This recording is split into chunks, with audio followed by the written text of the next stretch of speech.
নমস্কার। Kolkata corporation unit area ট্যাক্সের নামে যা শুরু করেছে, সাধারণ মানুষ মনে হয় না আর কলকাতায় থাকতে পারবে। ক্যাপিং তারা দিচ্ছে না। 86-এর পর যদি কোনো নতুন ভাড়া ইন্ডাক্ট হয়, ইভেন পুরনো ভাড়া থাকলেও অনেক সময় তারা দিতে চাইছেন না। ক্যাপিং মানে 20% এর বেশি বাড়বে না বা 20%-এর বেশি কমবে না, যেটা আইনের মুখ্য ধারা ছিল বা মূল বিষয়বস্তু ছিল বা মূল ভিত্তি ছিল ইউনিট এরিয়া অ্যাসেসমেন্ট বা স্কোয়ার ফিট বেসিস ট্যাক্সের। আজই আমার এক ক্লায়েন্টকে ওরা নোটিশ পাঠিয়েছিলেন, ক্লায়েন্ট গেছিলেন। তার এক ভাড়া বাড়ি, মাত্র 600 স্কোয়ার ফিট। উনি ভাড়া পান মাসে 500 টাকা, কি সব মিলিয়ে 700 টাকা।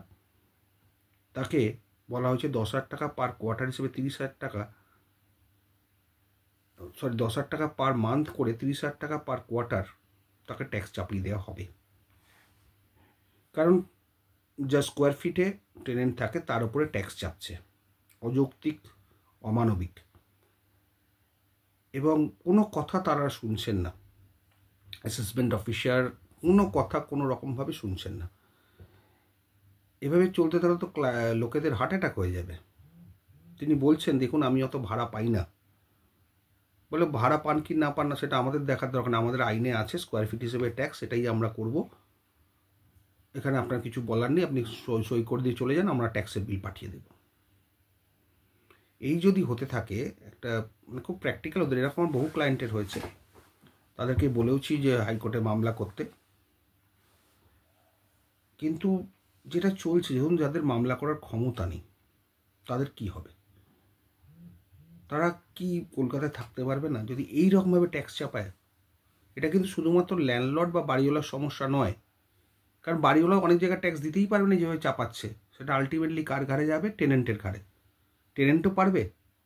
এবার তার আইন আছে অ্যাটাচমেন্ট করার, আপনার সমস্ত যা ধন সম্পত্তি আছে ঘরের মধ্যে ছুঁড়ে ফেলে বার করে আপনাকে বার করে অ্যাটাচ করে দিল, তালা চাবি মেরে দিল, পরে সেটা ক্রোক হয়ে যাবে, বিক্রি হয়ে যাবে। কিন্তু এইরকম একটা অমানবিক আইন, এইরকম একটা আইন কিভাবে চলছে কলকাতার বুকে? কোনো প্রতিবাদ কারোর মুখে দেখলাম না। সবাই হায় হায় করছেন, কিন্তু সংঘবদ্ধ প্রতিবাদ নেই। হয়তো এটি মাননীয় মুখ্যমন্ত্রীর কান অবধি পৌঁছয়নি, জানি না পৌঁছেছে কিনা। তবে মারাত্মক এই আইন, ইউনিট এরিয়া সিস্টেম বা স্কোয়ার ফিট ট্যাক্স।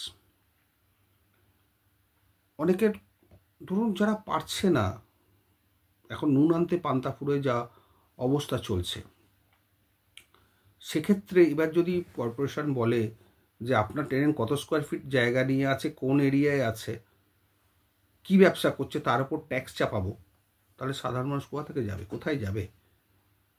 সে টেনেন্ট তো এখন তো প্রথমে ল্যান্ডলর্ড মরবে, তারপর ট্যাক্সটা না নিতে বলে টেনেন্ট মরবে। দুজনকেই মারার জন্যে কর্পোরেশনের এই আইনটা খুব ভয়াবহ আইন, খুব ভয়াবহ। আমাদের ইউটিউবেই অনেকে লিখছেন তার 6,000 টাকা ঠিক অ্যাটেন্ডেন্স থেকে পেতেন, সেটা হয়ে গেল 21,000 টাকা। আমি প্রত্যেককেই বলি, অ্যাডভাইস করি যে আপনারা হাইকোর্টে চ্যালেঞ্জ করুন এই আইনটাকে, কিন্তু কেউ অতটা গুরুত্ব দেন না, বা কোনোভাবে কমাতে পারলে সেটা তার নিজস্ব ম্যাটার বলে সরে যান। জানি না কীভাবে কি কলকাতা বাঁচবে। তবে আমার মনে হয় যে আপনারা মেয়র অন কলসে ফোন করে মেয়রকে বলতে পারেন যে এইরকম তাদের অবস্থা হচ্ছে, কীভাবে ট্যাক্স দেবে? লোকে খাওয়া দাওয়ার ক্ষমতা নেই, তো মাথার ছাদটাও চলে যাবে তো এইভাবে। সুতরাং আপনারা মেয়র অন কলসে দয়া করে ফোন করুন, যাদের এইভাবে বাড়ছে। মেয়র অন কলসে ফোন করুন, দিদিকে বলতে ফোন করুন, তাকে রিপ্রেজেন্টেশন পাঠান, নালে কিন্তু খুব বিপদ হয়ে যাচ্ছে। আমি যা দেখতে পাচ্ছি, আমার ক্লায়েন্টরা যা বলছে, মাথায় হাত পড়ে যাচ্ছে প্রত্যেকের, মানে অসুস্থ হয়ে পড়ছেন। আজকে একজন বয়স্ক ক্লায়েন্ট আমায় ফোন করেছিলেন, নাম বলতে পারবো না, কারণ বলা বারণ আছে আমার, ওনার পারমিশন ছাড়া ওনার নাম আমি ডিসক্লোজ করতে পারবো না। এরকম বহু ক্লায়েন্ট আছেন, ফোন করছেন, মানে খুব কড়া আইন হয়ে গেছে। এই আইনটা কিন্তু এইভাবে হওয়ার বা চালনার কথা ছিল না। ছিল যেগুলো লেখা থাকবে, ঠিক আছে, 20% ক্যাপিং থাকবে, 20%-এর বেশি কমবে না বা বাড়বে না। একদম প্রথম দিক থেকে আমরা এই আন্দোলনের সঙ্গে ছিলাম, আইনটা সম্বন্ধে পুরোপুরি জানি। শোভনবাবু তখন ছিলেন, তাকে ওই সম্বন্ধে বলা হয়েছে, তিনি এটা মেনেও নিয়েছেন, হ্যাঁ ঠিকই আছে। না, আমি তখনও বলেছিলাম যে ওনাদেরকে, দেখুন এটা একটা পরে মিসইউজ হবে, মিসইউজ হলে তার অভিঘাতটা মারাত্মক হবে। সাধারণ মধ্যবিত্তের পক্ষে কলকাতা শহরে থাকা যাবে না। তারপর তো তিনি চলে গেলেন, তাকে সরিয়ে দেওয়া হলো, তিনি তো এখন আর কিছুতে নেই। তবে তিনি এটা মেনে নিয়েছিলেন। কিন্তু এই আইন আপনারাই ভেবে দেখুন যে এটা কি সঙ্গত। আজকে ল্যান্ডলর্ড ভাড়াই পায় না, পুরোনো আমলের ভাড়া, পুরোনো দিনের ভাড়া, হয়তো তার বাড়িটা কোনো পশ এরিয়ায় আছে, সেই ভাড়াতে সেই ল্যান্ডলর্ডের গ্রাসাচ্ছাদন চলে, সামান্য কিছু ট্যাক্স দিয়ে কোনো রকমের চলে। অনেক কাছে পেনশনভোগী তারা ভাড়ার টাকায় চলেন, তারা কোথায় যাবেন যদি এইভাবে ট্যাক্স চাপানো হয়? আজকে টেনেন্টরা বুঝতেই চাইছে না যে এত টাকা কেন ট্যাক্স দেবো, এত কেন হবে। ল্যান্ডলর্ড যখন দিতে পারবে না তখন তো আপনার ঘাড়ে চাপবে। আপনারা নিজেরা মিলেমিশে নিজেরা পাড়াতে ডিসকাস করে এগুলো নিয়ে একটা প্রেস মিট করুন, জানান ঊর্ধ্বতন কর্তৃপক্ষকে। কারণ মামলা মোকদ্দমা যাদের ক্ষমতা নেই তারা পারবেন না, অসম্ভব ব্যাপার। এই মামলার প্রচুর খরচ, ভাইরাস চ্যালেঞ্জ করতে হবে একটার। তারপর দিদিকে বলতে ফোন করুন বা ওনাকে রিপ্রেজেন্টেশন পাঠান, যদি কেউ চেনাশোনা থাকে দেখা করুন। নালে কিন্তু আপনি সামলাতে পারবেন না। এই যে ট্যাক্সের বোঝা যেভাবে বাড়ানো হচ্ছে, যেসব খবরগুলো আসছে আমার কাছে, এটা কিন্তু ভয়াবহ। অনেকেই ফোন করছেন, স্যার কি করব, দাদা কি করব। তো আইনটা চেঞ্জ না হলে তো কারোর কিছু করার নেই। কিভাবে মানুষকে মধ্যবিত্ত, বিশেষ করে মধ্যবিত্ত মানুষের নাবিশ্বাস উঠে যাচ্ছে। ওই জন্য আপনাদের বলি, আপনারা কোনো খবর কাগজের সাংবাদিকের সঙ্গে যোগাযোগ করুন। তারা যদি ছাপায়, ঊর্ধ্বতন কর্তৃপক্ষের দৃষ্টি আকর্ষণ হবে, গভর্নমেন্টের দৃষ্টি আকর্ষণ হবে। আপনারা কাউন্সিলরদের সঙ্গে কথা বলুন, মানে একটা কিছু করুন, নালে কিন্তু আপনাদের বাড়িঘর বাঁচবে না। এটুকু আপনাকে বলিতে পারি। যে হারে কর্পোরেশন ট্যাক্স বাড়াচ্ছে, যা রিপোর্ট আমাদের কাছে আসছে, দেখুন আমাদের কারো বিরোধিতা নেই। আমি কোনো পলিটিক্যাল মুভমেন্টের কথা বলি না বা এখানে বক্তৃতাও দিতে আসিনি। আইনটার কথা বলছি, আইনটা কিন্তু মারাত্মক। সাধারণ মানুষ এই ট্যাক্স বিয়ার করতে পারবে না। আপনারা যদি আমার সাহায্য চান, আমি কয়েকজন সাংবাদিকের ফোন নাম্বার দিতে পারি ইনবক্সে।